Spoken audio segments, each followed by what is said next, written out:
Saudações, alunos da primeira série do ensino médio. Estamos começando mais uma aula de história, uma aula muito especial de história, uma aula em que nós vamos nos aprofundar em tratar as fontes históricas. A gente falou em outras aulas sobre como funcionava as coisas no Egito Antigo e como que funcionava na Mesopotâmia. Mas eu pergunto para vocês, como é que nós, historiadores, investigadores, conseguimos descobrir essas coisas? Como que nós conseguimos entender como que eles viviam há mais de 4.000 anos atrás? Como que era a sociedade deles, como que era o poder, como que era a religião? Como que o historiador faz esse trabalho de identificação? Como que o arqueólogo faz esse importante trabalho de compreender o passado? Então, qual é o objetivo para a nossa aula de hoje? Compreender a forma de trabalho do historiador em relação à interpretação de fontes históricas da antiguidade na região da Crescente Fértil, aquela região que se estende do norte da África pelo rio Nilo e pega ali a região da Mesopotâmia, entre os rios Tigre e Eufrates, essa região muito importante para o desenvolvimento das primeiras sociedades complexas da humanidade. E compreender os aspectos sociais e religiosos dessas sociedades, através da interpretação histórica de fontes arqueológicas. Sim, justamente o que nós vamos fazer na aula de hoje é ver fontes arqueológicas, entender como podemos ler ela. Você lembra o que são fontes históricas? Qual a importância da região chamada de Crescente Fértil? Então, isso aí foi abordado em aulas anteriores e eu vou responder aqui para a gente relembrar como que era isso. Fontes históricas são vestígios do passado, que permitem ao historiador produzir uma interpretação desse passado. Então, são vários objetos. Há uma variedade muito grande de fontes históricas que podem ser interpretadas. Textos escritos, restos de utensílios e objetos usados. Você tem as fontes de imagem também, como fotografias, quadros, desenhos. E, em tempos mais modernos, nós temos até arquivos audiovisuais, que podem ajudar a gente a compreender como que vivia uma sociedade algum tempo atrás, aqui, no caso, um tempo mais recente. Mas a gente vai trabalhar principalmente com dois artefatos muito importantes, um escrito e um de imagem, para a gente tentar entender como que é o trabalho de interpretação do historiador. Qual a importância da região chamada de Crescente Fértil? Essa região se estende do vale do rio Nilo em formato de lua crescente até o vale dos rios Tigres e Eufrates, chegando até ali o Golfo Pérsico, sendo uma região extremamente fértil para a agricultura. A característica dela é ter esses rios que deixavam a região muito fértil e esses rios cruzarem territórios desérticos. Então, ali se tornavam núcleos populacionais muito importantes e muito fortes. Encontrada em 1799, a Pedra da Roseta permitiu ao linguista francês Champollion, pela primeira vez, a ler milhares de anos de história egípcia esquecida. O que as línguas antigas têm a dizer sobre o seu tempo? Pessoal, depois de muito tempo a gente perdeu a língua egípcia. E por milênios ninguém conseguia entender o que estava escrito naquelas pirâmides ricamente adornadas na paredes, pintadas aí por diante. Ninguém conseguia entender. Era um grande mistério da humanidade. Quem construiu aquilo? Como que aquilo foi feito? Para que servia? Até que apareceu esse francês que conseguiu identificar a Pedra da Roseta. O trabalho dele foi fantástico. Muito tempo as pessoas pensavam que a escrita dos egípcios, que era com símbolos e hieróglifos, cada um desses símbolos iria dizer uma ideia inteira. Esse foi o primeiro trabalho do Champollion, tentar descobrir se esses símbolos eram uma ideia ou eram um fonema. Sabe como que ele fez isso? Essa pedra, você tem aqui em cima escrito um texto na linguagem hieróglifa. Aqui no meio, você tem uma outra língua, que é o demótico, que a gente também não conhecia. Só que aqui embaixo está em grego, e grego a gente conhecia. Grego, Champollion sabia como fazer. E o que ele fez? Ele contou, primeira coisa, quantas letras tinha no primeiro texto, quantas letras tinha no segundo e quantas letras tinha em grego. E ele chegou à conclusão que era quase a mesma quantidade de símbolos. Então, eram fonemas e não ideias. A outra coisa que ele descobriu é o seguinte: os egípcios, eles faziam um cartucho, eles circulavam a palavra que era o nome de uma pessoa. Eles faziam esse círculo. Assim como a gente coloca a letra maiúscula nos nomes próprios. E ele vai ver o nome de Cleópatra e de Ptolomeu aqui. E ele vai comparar a posição. A partir daí ele descobre as primeiras letras. E depois ele vai fazendo esse trabalho, analisando, comparando o grego com o egípcio. E a partir daí, a partir de anos de investigação que levou isso, não foi algo tão fácil, esse francês foi a primeira pessoa que foi no Egito, olhou para as paredes e abriu para ele milhares de anos de história esquecidas. Muito importante para a egiptologia o trabalho desse investigador. Muitas sociedades e povos antigos, e alguns contemporâneos, tiveram a sua língua e a sua cultura esquecida, devido à imposição de outra cultura dominante. Esse processo ocorreu, por exemplo, com os incas aqui da América Latina, com os astecas, com os celtas do norte da Europa, entre vários outros povos que acabaram perdendo então sua língua e sua cultura. Conhecer o passado desses povos nos ajuda a identificar a origem de uma série de elementos que estão presentes até hoje na cultura contemporânea. E eu trago aqui para vocês um dos documentos mais importantes, o Código de Hammurabi, essa grande pedra escrita na Mesopotâmia, que foi encontrado em 1901 na cidade de Susa e foi de importância fundamental para compreendermos os antigos povos da Mesopotâmia. É um dos códigos de lei mais antigos da humanidade e nos permite identificar características da sociedade. Ele não é o mais antigo, a gente já sabe de outros mais antigos. Por muito tempo ele foi considerado o mais antigo. Mas ele é o mais completo, ele é o que mais tem leis, mais tem informação, mais tem coisa. E ele nos permite muito sobre isso. Primeira coisa que eu trago para vocês é um trecho desse código. Aqui nós temos uma imagem de uma divindade entregando para o rei Hammurabi o código de leis. E olha o que tem na introdução do código. Então, Anu e Bel, esses dois eram deuses, chamaram por meu nome Hammurabi, o príncipe exaltado que temia a Deus, para trazer a justiça na terra, destruir os maus e criminosos, para que os fortes não ferissem os fracos, para que eu dominasse os povos das cabeças escuras. Era como os sumérios se chamavam, povos das cabeças escuras. Como Shamash, outra divindade, e trouxesse esclarecimento à terra, para assegurar o bem-estar da humanidade. Essa é a introdução, é o primeiro trecho que você tem do código. E por isso eu trago uma atividade para vocês. Após a leitura da introdução do Código de Hammurabi, podemos perceber que, letra A, Hammurabi afirma que o código foi recebido pelos deuses para garantir o bem-estar da humanidade. Letra B, o Código de Hammurabi era uma imposição autoritária do rei, sem possuir nenhuma relação religiosa. Ou letra C, o código demonstra a preocupação de Hammurabi em afirmar sua tirania, sem se preocupar com questões sociais. Vocês vão ter um tempinho aí para pensar e eu já volto com a alternativa correta.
Então, pessoal, responderam?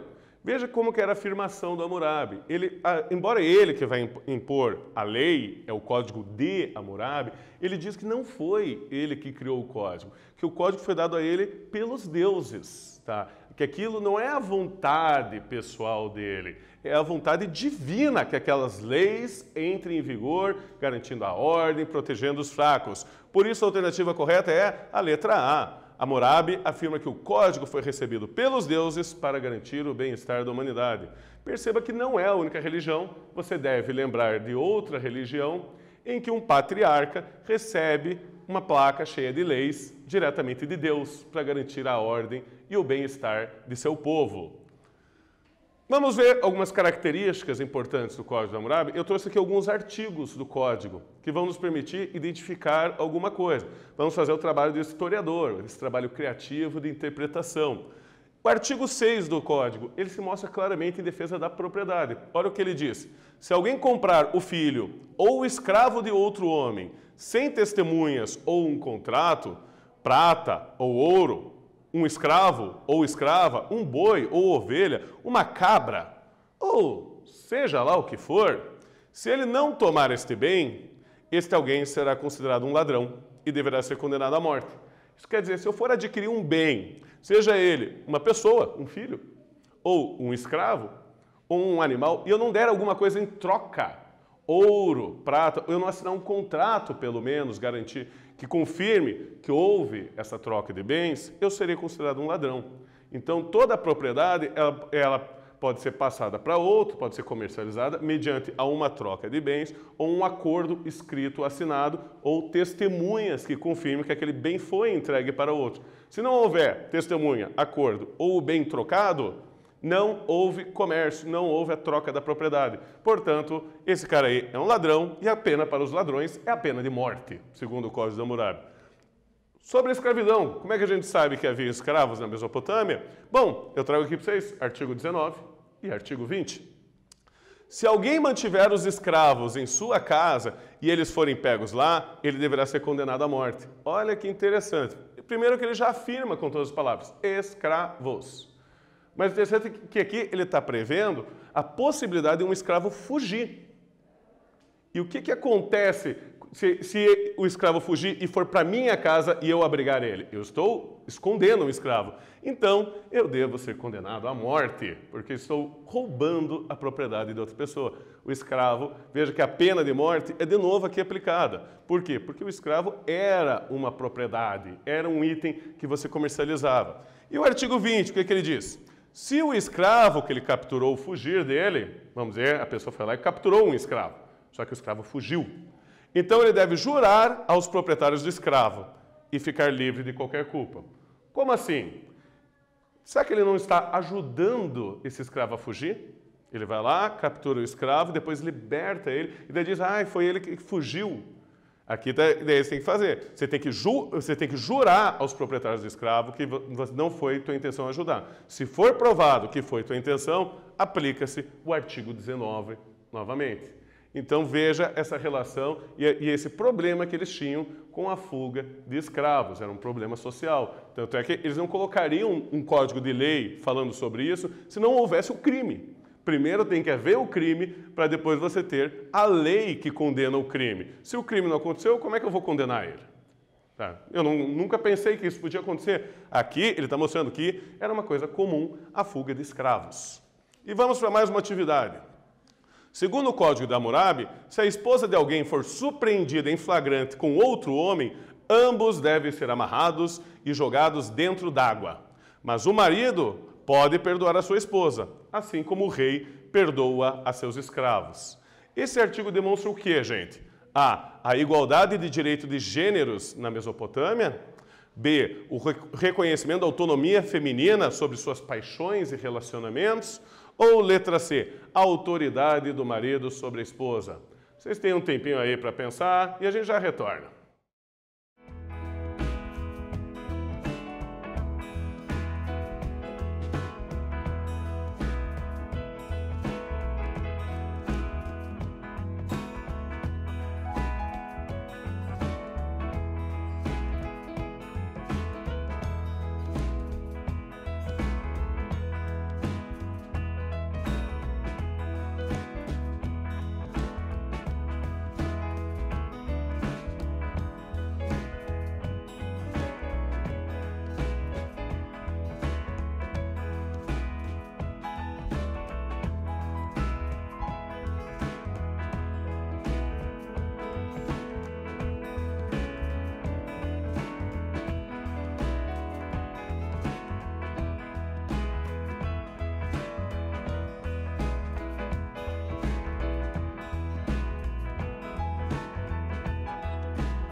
Respondido, pessoal. Alternativa correta, alternativa de letra C. Autoridade do marido sobre a esposa. Olha a comparação que ele traz nesse artigo de lei sobre o que é o marido e o que é a esposa. O marido pode perdoar sua esposa, assim como o rei perdoar a seus escravos. Ou seja, o marido é comparado a um rei, é o rei na casa dele, e a esposa é comparada com uma escrava. Então veja que esse Código de Leis coloca, obviamente, uma posição de que as mulheres eram inferiores, era uma propriedade do marido, que o marido poderia perdoar como o rei perdoa a sua propriedade. Lembre-se, o escravo era uma posse, o escravo era uma propriedade. E não há nenhum artigo no Código de Hammurabi que fale se a mulher pegar o homem com outro na cama. Só tem se o homem pegar a mulher com outro. Certo? E vamos agora fazer uma análise de imagens. Nessa parte que a gente tratou com a Mesopotâmia, a gente pegou textos. Agora eu vou fazer uma análise de imagem. Vamos tentar entender essa imagem que já foi abordada em outras aulas, que é o julgamento de Osíris. Essa grande imagem, esse grande papiro, tá? Ele explica a crença deles na vida após a morte. Nós vamos desmembrar essa imagem, vamos recortar ela e verificar certinho como que era esse julgamento por parte de Osíris. No primeiro pedaço, Anubis, esse deus com cara de chacal, ele pega a pessoa que acabou de falecer. O Anubis, ele era o deus dos mortos e dos moribundos. Ele era responsável por guiar os mortos em seu julgamento final e seu destino final. Então aqui, ó, ele está de mãos dadas, levando. Esse símbolo que eles carregam na mão, isso aqui chama-se Ankh. Tá? Isso aí, para os egípcios, era o símbolo do eterno e da vida. Então, ele sempre vai estar bastante presente no julgamento de Osíris. Após ser levado, é colocado numa balança. Nessa balança nós temos novamente aqui Anubis, verificando, e vamos lembrar, o que Anubis colocava? Ele colocava o coração da pessoa num lado da balança e uma pena no outro lado. E aqui tem dois outros deuses importantes que estão presenciando isso. Um deles é Amut, ou Amit. Esse deus é o devorador de almas. Era um grande medo que os egípcios tinham. Ele tinha metade do corpo na forma de um hipopótamo e a outra metade na forma de um crocodilo. Por que essas duas criaturas? Porque são duas criaturas que têm no Nilo e que eles devoram carne humana. Então é um risco. Hipopótamo não é só vegetariano. E ao lado você tem Thorf. Thorf, ele era o deus responsável por registrar o julgamento e as decisões. Ele fazia ali todo o registro. Ele era o deus patrono dos escribas no Egito Antigo. Tá? Então, você vai ter aí o Thoth registrando o que deu o julgamento, para que fosse para os autos do processo. Então, se desse tudo errado, se teu coração fosse mais pesado, Amit já estava aqui ansioso para devorar a tua alma e mascar ela como um chiclete para o resto da eternidade. Se desse tudo certo, então um outro deus, Horus, que era considerado o primeiro faraó do Egito, ele pega você e leva você perante Osíris, para ter o prazer da vida eterna e de servir ao Deus Criador. Então aí você passou pela fera, você foi julgado, você foi puro, e o primeiro faraó em pessoa leva você para conhecer o Deus Supremo, Osíris. Aí você vai poder aproveitar das alegrias eternas de um Deus bondoso e criador. Vamos então para a última atividade da aula de hoje. Analisando o julgamento de Osíris, podemos perceber entre os egípcios A. Pouco pensamento referente à morte, sendo considerado apenas um sono eterno. B. Pouca preocupação sobre os pecados e injustiças praticados em vida. Ou C. Grande preocupação com os pecados em vida e a possibilidade de uma justiça divina após a morte. Vocês têm um tempinho aí para pensar e a gente já retorna.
Então, pessoal, respondida a alternativa correta é a de letra C. Grande preocupação com os pecados em vida e a possibilidade de uma justiça divina após a morte. Ou seja, não bastava você só ser bom em vida e ficar esperando perdão dos seus erros, seus fracassos. Você tinha que realmente ser bom, respeitar os deuses, a religião. Senão, sua alma poderia ser devorada. Essa é uma crença muito importante para entender até mesmo o poder do faraó no Egito Antigo. Lembre-se que quem levava você para Osíris era o primeiro dos faraós. Então, retomada, o que nós vimos na aula de hoje? A percepção do trabalho de interpretação de fontes históricas da antiguidade egípcia e mesopotâmica. Um aprofundamento aí sobre o Código de Hammurabi e como a gente consegue identificar a sociedade através dele. E a análise do conceito de julgamento da alma segundo a religiosidade egípcia. E agradeço a todos vocês. Até a próxima.